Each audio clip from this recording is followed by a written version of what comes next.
Lady Ting Pei. She is a famous Hong Kong actress and she was a close friend of Bruce Lee's. Some even speculate she was Bruce Lee's lover, and actually in this interview she confirms that she indeed was Bruce Lee's girlfriend at the time. July 20th, 1973, Bruce Lee died tragically at the age of 32. The official cause of death, a fatal reaction to aspirin. On July 20th, 1973, Bruce Lee, the martial arts legend whose lightning-fast moves and larger-than-life personality captivated the world, suddenly died. Iconic martial arts film star Bruce Lee. He died unexpectedly at age 32. For decades, mystery surrounded his tragic death, until now. Betty Ting Pei, the actress who was with Bruce during his final hours, is breaking her silence and revealing how Bruce really died. What really happened on the day Bruce died, and how did Betty react to his death? What Betty revealed will leave you questioning everything you thought you knew. Stay tuned, because what you're about to discover will leave you completely shocked.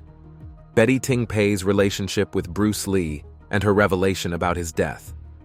Before we get into Betty Ting Pei's account of how Bruce Lee died, we need to first understand who she was as a person and her relationship to the iconic actor. Betty Ting Pei was a well-known actress in Hong Kong during the 1970s.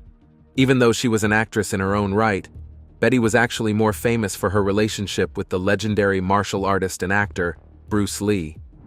Her relationship with Bruce Lee has long been the subject of speculation, rumors, and controversy. Some believed that they were close friends, while others insisted they were lovers. Betty herself later confirmed that she and Bruce Lee had been romantically involved, but how did they even meet in the first place? Well, Bruce Lee met Betty Ting Pei in Hong Kong during the early 1970s. At the time, Bruce was at the height of his career. His movies, such as The Big Boss in 1971 and Enter the Dragon in 1973, had made him an international star. Despite his fame, Bruce was known to be a deeply private person. He was married to Linda Lee Cadwell, with whom he had 2 children, Brandon and Shannon. I am Linda Lee Cadwell, and I was married to Bruce for 9 years, from 1964 to 1973. Betty, on the other hand, was making her mark as an actress in Hong Kong's film industry, known for her beauty and talent. The two began their friendship, which later turned into a romantic relationship, as Betty confirmed in an interview years later. Then, on July 20th, 1973, something incredible happened.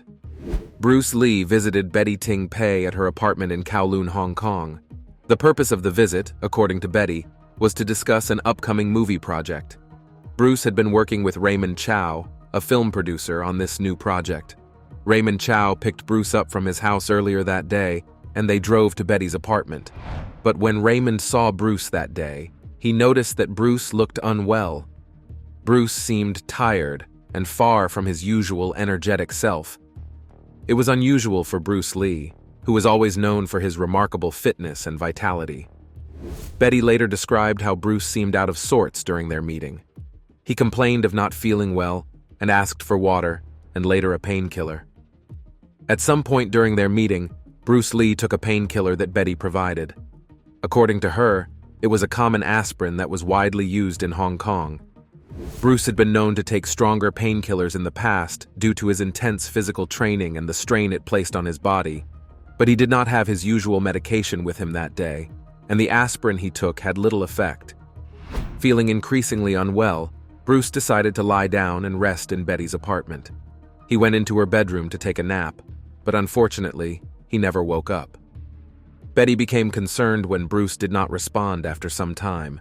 She tried to wake him up, but he remained unresponsive. Worried about his condition, Betty called Raymond Chow, who returned to the apartment.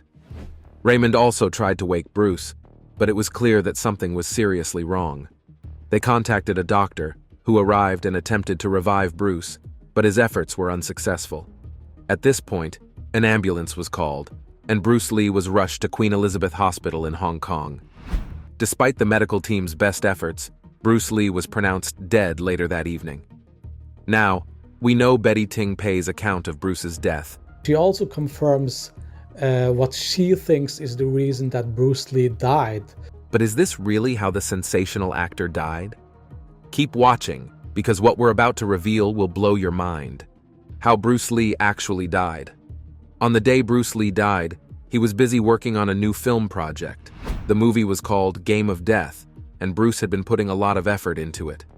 That morning, Bruce met with Raymond Chow, who was his friend and producer. Raymond later said that Bruce seemed fine at the start of the day, but he also noticed that Bruce looked tired. Bruce had been working extremely hard for a long time, and he was known to push his body to its limits with intense workouts and long hours of training. Despite his incredible physical fitness, Bruce had faced some health issues in the months leading up to his death. Just 2 months earlier, on May 10, 1973, Bruce had experienced a medical scare. While working on Enter the Dragon, he suddenly collapsed in a bathroom at the Golden Harvest studio in Hong Kong. Bruce was rushed to the hospital, where doctors found that he had suffered from cerebral edema, which means there was swelling in his brain. The doctors managed to save him that time, and he recovered, but it was a warning sign that something was wrong. Some believe this earlier incident was connected to his death 2 months later. Like we said earlier, on the afternoon of July 20th, 1973, Bruce Lee went to the apartment of Betty Ting Pei, a Hong Kong actress. Betty was a friend of Bruce, and they were meeting to discuss the script for Game of Death. According to reports, Bruce started complaining of a headache during their meeting. He asked Betty for something to help with the pain, and she gave him a common painkiller called Equagesic. This medication was a combination of aspirin and a muscle relaxant. After taking the pill, Bruce decided to lie down and rest. A few hours later, Betty noticed that Bruce had not come out of the bedroom.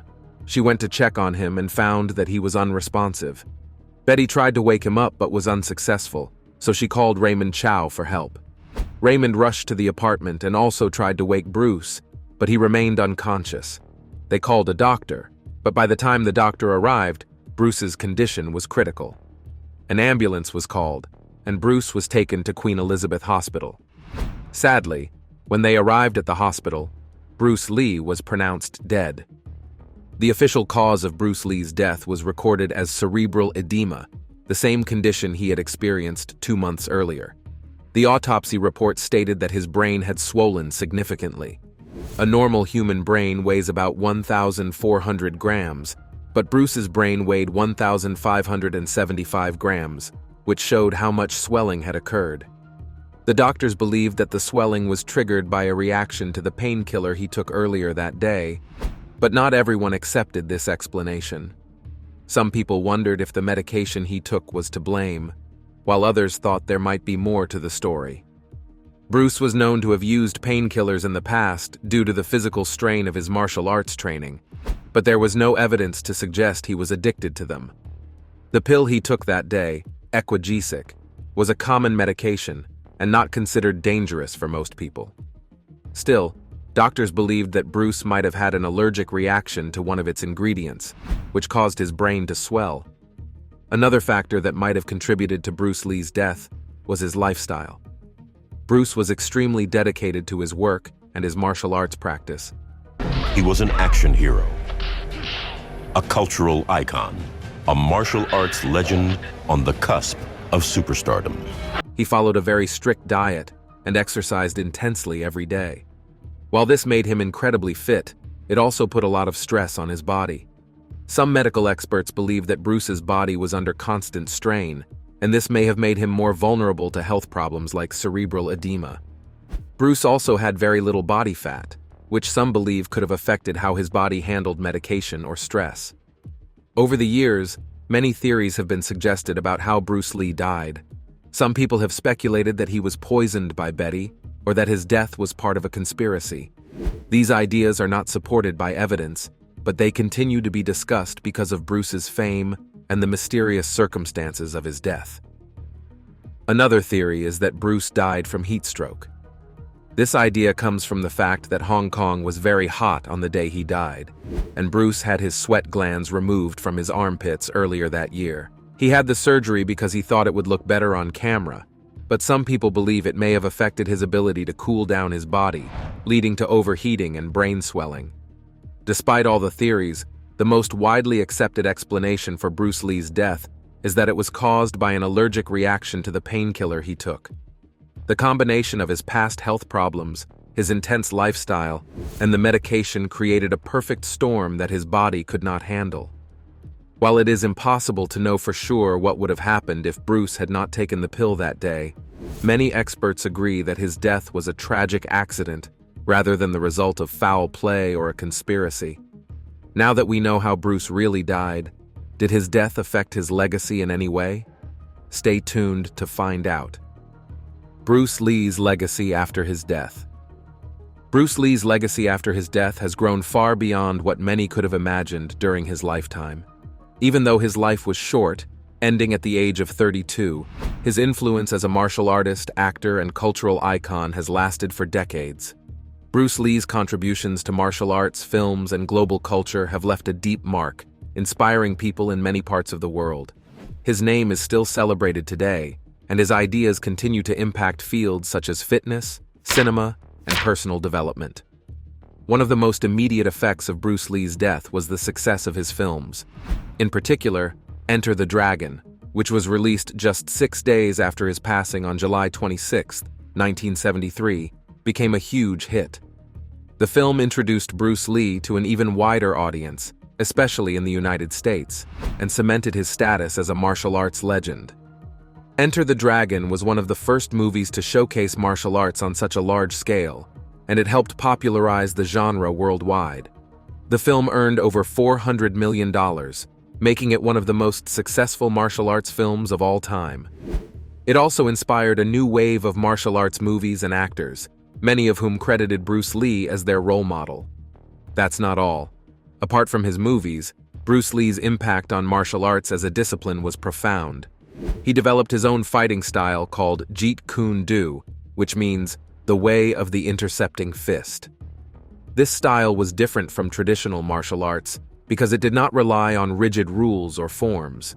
Instead, it emphasized flexibility, efficiency, and adaptability. Bruce believed that martial artists should use what worked best for them rather than sticking to one fixed style. After his death, Jeet Kune Do continued to be taught by his students, and it has influenced countless fighters, athletes, and instructors around the world. Bruce Lee's legacy also includes breaking down barriers for Asian actors in Hollywood. Before Bruce, Asian actors often faced stereotypes and were limited to minor roles, but Bruce's charisma, talent, and on-screen presence helped change this perception. This paved the way for other Asian actors to gain recognition in Hollywood, including stars like Jackie Chan, Jet Li, and Donnie Yen. Statues of Bruce have been erected in cities like Hong Kong, Los Angeles, and Mostar in Bosnia and Herzegovina. These statues serve as reminders of his global impact and the love people have for him. Bruce has been inducted into numerous halls of fame, and his contributions to martial arts and cinema are celebrated regularly. Even decades after his death, Bruce Lee remains a cultural icon who is admired by millions. Thanks to the efforts of his family and the continued admiration of his fans, Bruce Lee's influence remains as strong today as it was during his lifetime. With Charles trying to modernize the monarchy, the question being asked is simple: what happens now? Join us to find out the answers. Who is Princess Anne?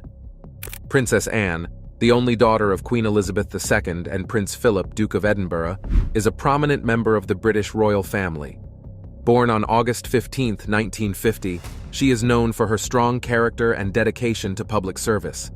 Anne has carved out a significant role for herself within the royal family, often described as hard-working and down-to-earth. Her commitment to her royal duties and charitable work has earned her a reputation that resonates with the public. Educated at Benenden School in Kent, Princess Anne's formative years prepared her for a life of service. She has actively engaged in over 300 organizations, championing causes related to health, education, and sport. Notably, she is an accomplished equestrian, having competed in the Olympic Games in 1976. This athletic background illustrates her determination and competitive spirit, traits that have defined her approach to royal duties, and it doesn't stop there. Princess Anne's role extends beyond ceremonial duties. she takes on major responsibilities on behalf of the Queen. As a member of the royal family, she often represents the monarchy at state occasions and public events, fostering connections between the royal institution and the British public. Her approach is characterized by sincerity and a desire to promote goodwill, setting her apart from other members of the royal family. In addition to her royal engagements, Princess Anne is known for her forthrightness. She has not shied away from discussing the challenges and responsibilities that come with her title, often advocating for more active engagement with the public. And this is where things get really interesting. How qualified is she to act as queen? Princess Anne possesses a wealth of experience and qualifications that position her as a potential acting queen for her brother, King Charles III. Her deep-rooted understanding of royal protocol and governance stems from her extensive involvement in the royal family's operations. Having been a part of the monarchy her entire life, she is well acquainted with the complexities and responsibilities that accompany royal duties. Anne's education and upbringing in a royal household have equipped her with a unique perspective on leadership and public service. She has witnessed firsthand the challenges faced by her parents and other family members, including the intricacies of statecraft and diplomacy.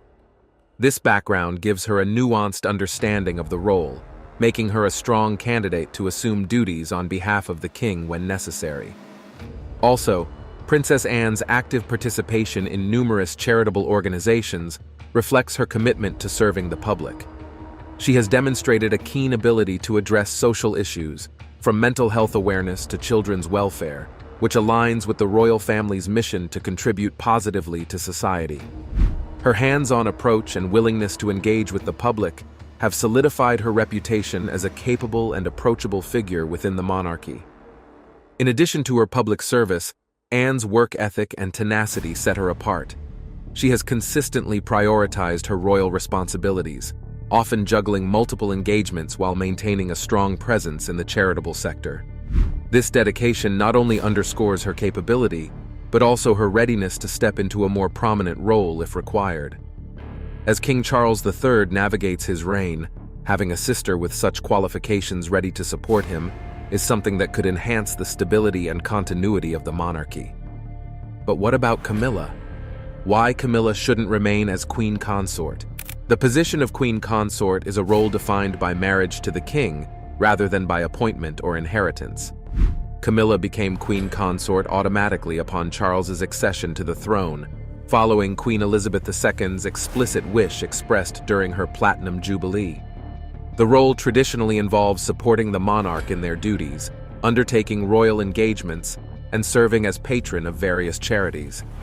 While Camilla has taken on the role with grace and dignity, there are several arguments against her continued title as queen consort.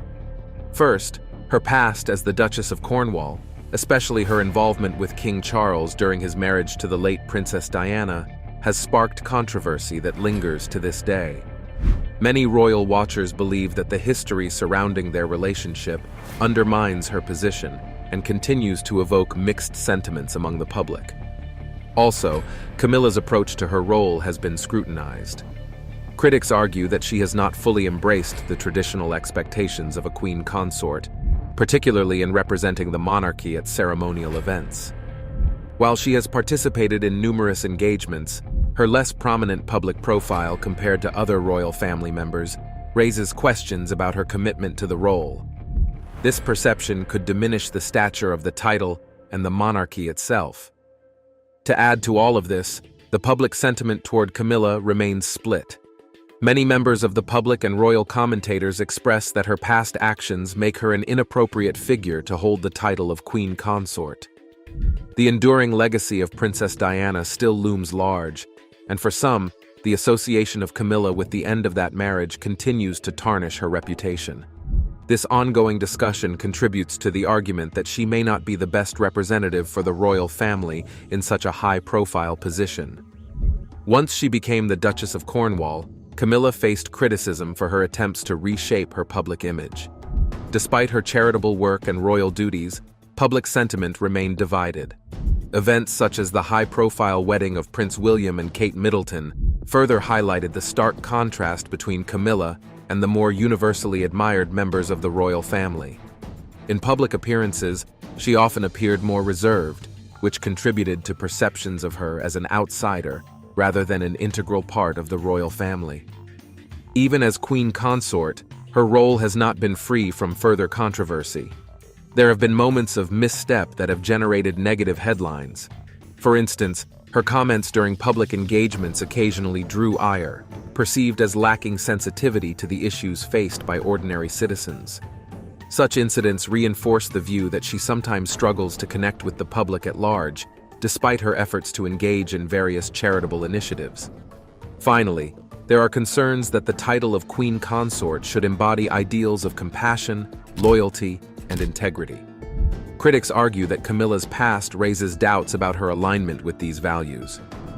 As the royal family seeks to modernize and connect with the public, the choice of title holder becomes crucial in maintaining the monarchy's relevance and reputation. But there are obstacles to making any changes. Why it would be difficult to switch Camilla out. Under British constitutional law, the role of regent or councillor of state is strictly governed by the Regency Acts. The current succession law follows the rule of allowing only the eldest legitimate son to inherit the estate for those born before 2011. This is why Princess Anne is currently 16th in line to the throne, despite being the second-born child. The councillors of state, who can carry out constitutional duties when the monarch is abroad or unwell, are appointed based on specific legal criteria rather than personal qualification or experience. The role of Queen Consort is specifically tied to marriage to the king, and there is no constitutional provision for this role to be reassigned to another family member. This position is distinct from a queen regnant like Elizabeth II, who rules in her own right. The Queen Consort has no constitutional power to make state decisions or act as regent unless specifically appointed under the Regency Acts.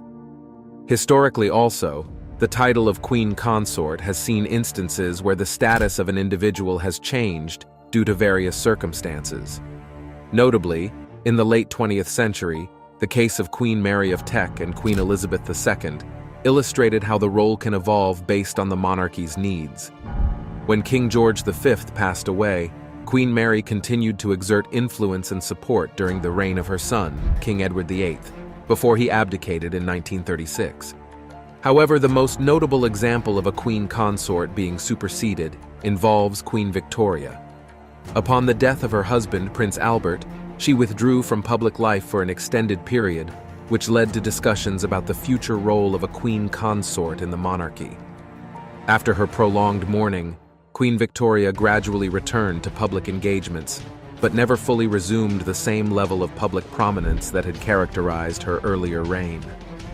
This period marked a shift in how queen consorts were perceived, emphasizing the importance of public engagement and visibility. Another significant instance occurred with Queen Alexandra, the consort of King Edward VII. Following her husband's death in 1910, Alexandra took on a more subdued role. She focused on charity work, but did not attempt to overshadow her son, King George V, or his wife, Queen Mary. Their collaborative approach to royal duties established a new precedent, demonstrating that the role of a queen consort could evolve in response to changing societal expectations and the dynamics of the royal family. Still, when it comes down to it, changes to the position would all eyes are coming to rest on the British royal family, as shocking rumors are starting to spread throughout the world. The conspiracy theories are off the charts crazy. There was a wild rumor last night that the palace was about to put out some big statement. It was. Here's the anatomy of this rumor. Online frenzy reached a fever pitch that the BBC had been put on alert. A royal announcement is coming. What could it be? Is this about Kate? Is this about Charles? This morning, it was the #1 trending topic on Twitter. Fact of the matter is that CBS News has not heard anything. BBC News, our partner here in the United Kingdom, has not heard anything as well. When the British royal family makes an announcement, it's usually about a national issue. Rarely they do announce details of their private lives, except for marriages and the birth of new royals. Joyful news from Buckingham Palace. The birth of His Royal Highness the Baby Prince. Honouring the first child born to a British reigning sovereign for over 100 years, a royal salute is fired in Hyde Park. So, It came as a shocker to the world when they made a very big and personal announcement. The announcement had fear-reaching implications for not just the UK, but the world at large. What is this announcement? And why is it such a big deal? Join us as we reveal the biggest announcement of 2024 that the royal family just made. The announcement about the monarch's failing health. We've received breaking news from Buckingham Palace, which has announced that the King has been diagnosed with cancer. A big announcement about King Charles's health was made public by the royal family this year, which took many people by surprise. Buckingham Palace announced that King Charles was going to get treatment for an enlarged prostate. Even though thousands of men go through this process every year, the news felt different because it involved the king. The public was informed by the palace that the condition was harmless and not life-threatening. But because there weren't many details, people were left guessing and worried about the king's health. The palace didn't just send out another regular message about the king's health. This showed how serious the situation was, especially since it was announced that Charles would be taking time off from public tasks to focus on getting better. Considering how busy he had been since becoming king, this was especially shocking. But that's not all. Looking back at how private the royal family is about personal matters. Prince William just gave a rare update about his wife's health. He said Catherine, the Princess of Wales, is doing well as she undergoes cancer treatment. The choice to tell the world about this was probably not made without much thought. But everyone knew that as king, his health wasn't just his own business. It was something that the whole country would be concerned about. It's important to remember that this wasn't the first time the public had heard that someone in the royal family was sick. Kate Middleton was having surgery on her stomach right at the same time as King Charles's news. The fact that two well-known members of the royal family were getting medical care at the same time made people even more worried. It wasn't long before the media started talking about the line of succession and how it might affect the royal tasks. People were interested in what this might mean for the future of the government. As the days went by, a second shocking news came out. King Charles had been diagnosed with cancer. The palace didn't say what kind of cancer he had, but it was clear that this was found while he was getting treatment for his prostate. A lot of people around the world were moved by this news, both because of how serious the diagnosis was, and because it showed that even the most powerful people can face problems in their lives. The king's medical staff stepped in quickly, and the palace told the public that he was getting regular care. Even though the royal family didn't say much about the treatments, they did say that the king would be spending even more time away from the public to focus on his health. This was a very important time for the government. People had always seen King Charles as a leader and a source of stability, but he was now going through a personal fight. While meeting with community members outside of the town hall, Charles is asked about his health as he continues to undergo cancer treatment and replies, quote, "I'm not too bad." Many people thought that his choice to make this health problem public was an attempt to stop wild speculation. It helped people understand how serious things were without having to spread lies. The palace also said that Charles would keep working behind the scenes on state business and official paperwork, even though his health had taken a turn for the worse. During the weeks after the news came out, the king was not seen by many people. Instead, other members of the royal family filled in for him. In particular, Prince William felt like he had to take on more duties while his father was away. The king and Kate Middleton were both recovering, which put the royal family in an odd position. They had to balance their own health problems with the normal duties of public service. The country was waiting for more information because they didn't know what would happen next. One of the most heartwarming things about this time was how the king dealt with his illness. He stayed connected to the people of the UK, even though he wasn't at any public events. In an audio message that was sent out before Easter, Charles said that he was sorry he couldn't be at some royal events in person. His words showed a sense of duty, even when things were hard for him. That moment hit home for a lot of people who have been through similar problems and still feel the pull of their duties. The monarch's readiness to be open about his illness helped build a stronger bond with his people by showing them that, in many ways, he was just like them. It was clear that King Charles was still healing, but he had every plan to go back to public life. Charles went to a smaller Easter Sunday service with Queen Camilla. It was his first public appearance since being told he had cancer. You didn't believe she was dead? For a long time. I just refused to accept that she was gone. Part of, she would never do this to us, but also part of, maybe this is all part of a plan. Quite a severe head injury, but she was very much still alive on the back seat. And those people that caused the accident, instead of helping, were taking photographs of her dying on the back seat. And then those photographs made their way back to news desks in this country. Well, do you believe Betty Ting Pei's account of Bruce's death? Leave your opinions in the comments section. Remember to like, share, and subscribe for more. Also, click the following video shown on your screen. You will enjoy it.